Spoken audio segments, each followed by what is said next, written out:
नमस्कार, स्वागत है आपका बिहार समाचार में। तो बड़ी खबर से शुरुआत करेंगे। बिहार को फिर से लॉकडाउन कर दिया गया है। 1 से 16 अगस्त तक बिहार लॉकडाउन, और उसके साथ ही कोरोना के कुछ ऐसे मामले आ रहे हैं जो चौंका देने वाले हैं। और इसके साथ ही बिहार में बाढ़ ने भी तबाही मचाकर रख दी है। तो बिहार की अब तक की सभी बड़ी खबरों पर बात करेंगे। माननीय मुख्यमंत्री जी ने क्या बड़ी घोषणाएं कर दी है और क्या बड़ी खबरें आ रही है। तो ऐसे तमाम खबरों पर आगे बात करने से पहले आपसे अनुरोध है, कृपया वीडियो को एक लाइक अवश्य कर दें। आपका लाइक करना ही हमारी मेहनत का फल होता है। आपका एक लाइक हमारे लिए बहुत ही जरूरी होता है। तो सबसे पहले सुर्खियों की बात कर लेते हैं। तो देखिए, बिहार में 1 से 16 अगस्त तक लॉकडाउन लागू कर दिया गया। जानेंगे कि क्या खुलेगा और क्या बंद रहेगा। बिहार में कोरोना के मामले लगातार बढ़ते ही जा रहे हैं और बिहार में पिछले दिन 2082 नए केस मिल गए और इस तरह से 48,000 के पार आंकड़े पहुंच गए हैं। 12 लोगों की मौत हो गई। तो बिहार में विनाशकारी बाढ़ और भूख और प्यास से बेहाल 50,000 से भी अधिक लोग सड़क के किनारे रहने को मजबूर।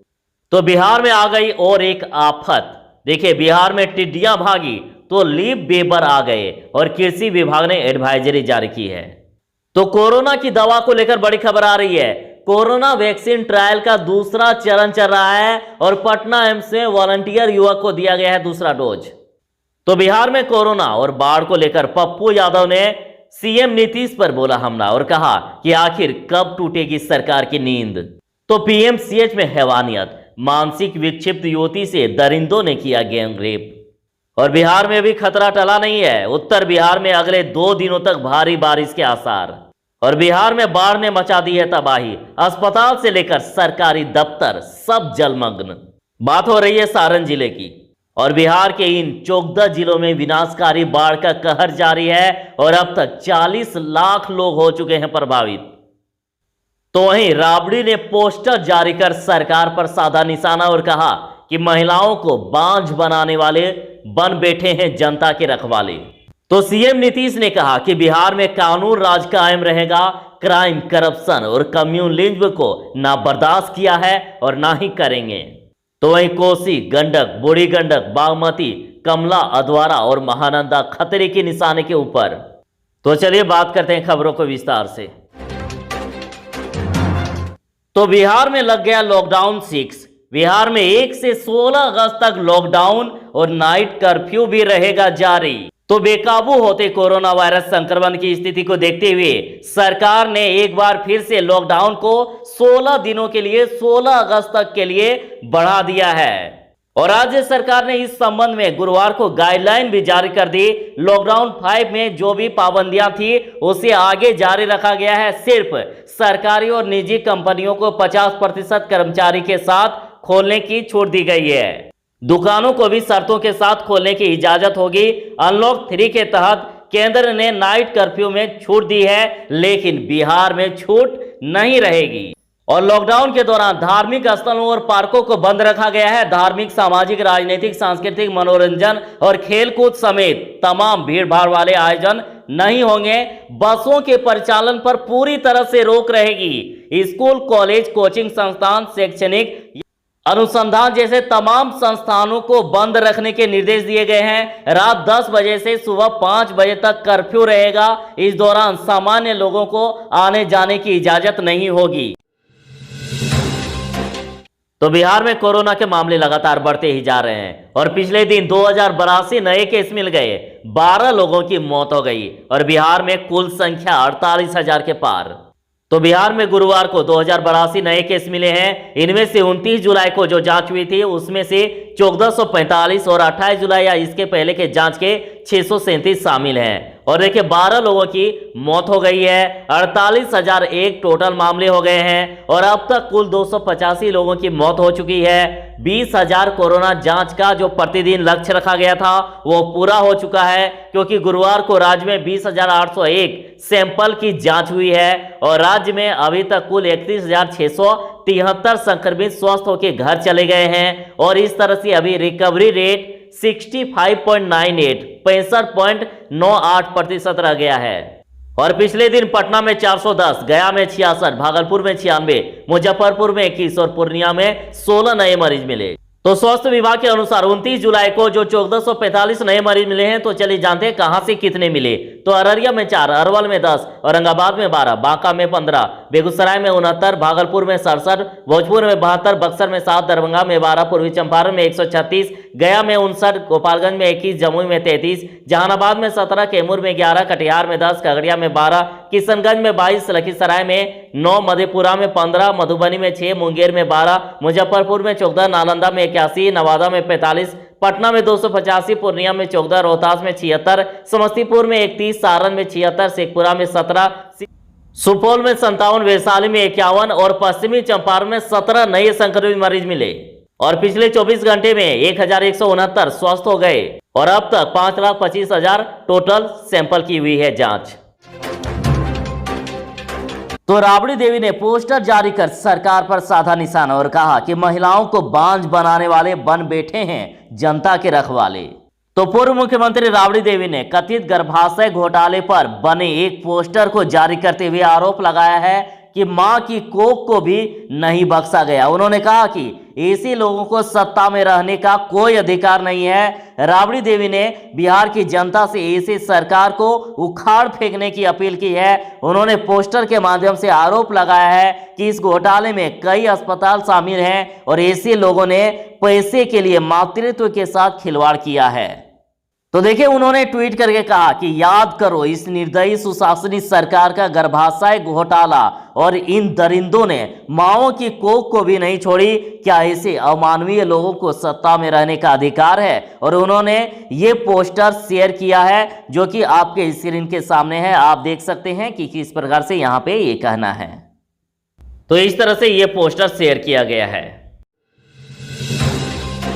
तो देखिए, माननीय तेजस्वी जी ने कहा कि युवा वर्ग के लिए माहौल बनाने में सरकार विफल। तो नेता प्रतिपक्ष तेजस्वी यादव ने आरोप लगाया है कि राज्य में युवाओं के लिए माहौल नहीं बना सकी है सरकार। ना तो यहां शिक्षा की बेहतर व्यवस्था है और ना ही रोजगार के अवसर।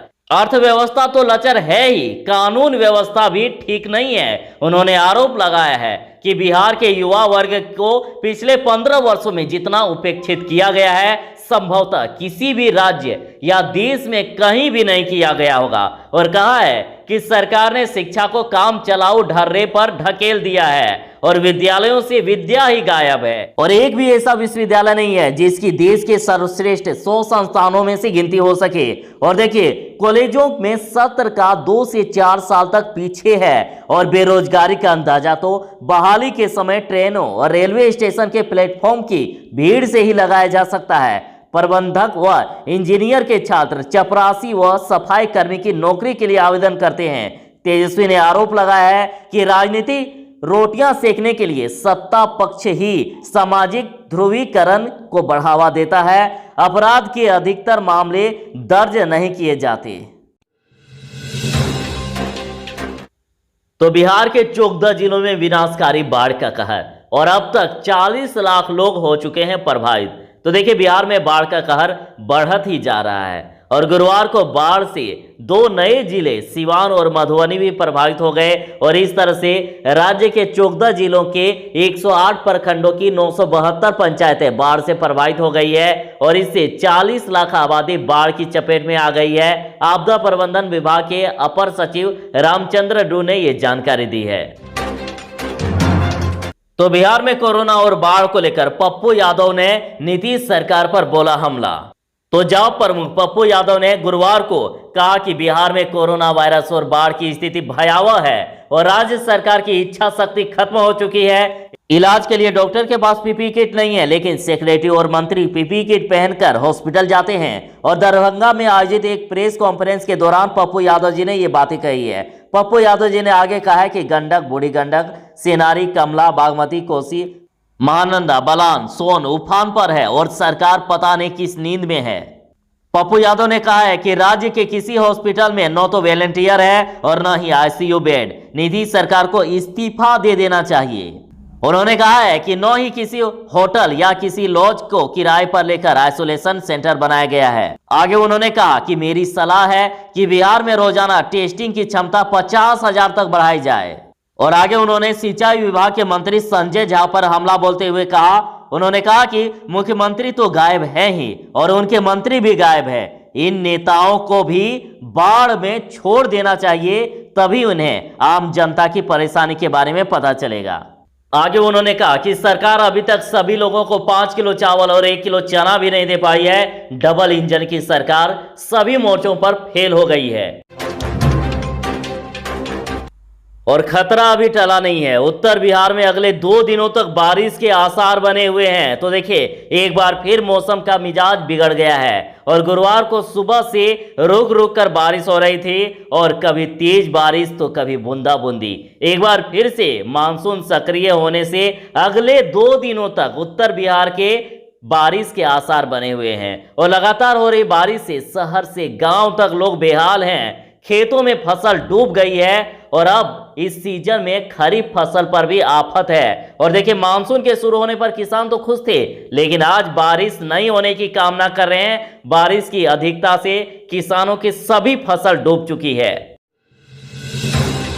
तो बिहार में आ गई एक नई आफत। बिहार से टिड्डियां भागी तो लीफ वेबर आए और कृषि विभाग ने जारी की एडवाइजरी। तो देखिए, विदेशी वायरस कोरोना से लोग परेशान हैं ही और अब दूसरे राज्य के कीड़े ने भी बगीचों में तबाही मचाना शुरू कर दिया है। टिड्डियों को भगाने में सफलता मिली तो नया कीड़ा लीफ वेबर पहुंच गया और आम के बगीचे को इस कीड़े ने साफ टारगेट किया है। लिहाजा उत्तर बिहार के कई जिलों में इसका फैलाव होने लगा है और राज्य में उत्तर बिहार के किसान लगातार कृषि अधिकारियों से इस परेशानी को लेकर अपनी चिंता जता रहे हैं। दरभंगा और मधुबनी के इलाके इससे ज्यादा प्रभावित हुआ है। तो बिहार में विनाशकारी बाढ़, भूख और प्यास से बेहाल 50,000 से भी अधिक लोग सड़क किनारे रहने को है मजबूर। तो देखिए, बिहार के गोपालगंज जिले के बरौली नगर निकाय के 21 वार्ड व प्रखंड के 55 गांवों में गंडक तबाही मचा रही है। इन गांवों के 50,000 से भी अधिक लोग अपने घरों को छोड़कर बांध या सड़कों के किनारे शरण लिए हुए हैं और ये सभी भूख, भय, प्यास की त्रासदी झेल रहे हैं। उनके लिए बारिश भी आफत बन रही है, लेकिन प्रशासनिक मदद नाकाफी साबित हो रही है। हजारों बाढ़ पीड़ितों के पास खाने बनाने के लिए ना ही अन्न है, ना ही रोशनी के लिए एक मोमबत्ती। सड़क संपर्क चारों ओर से कटा हुआ है। गांवों में बीमार लोग, गर्भवती महिलाएं भी भगवान भरोसे है।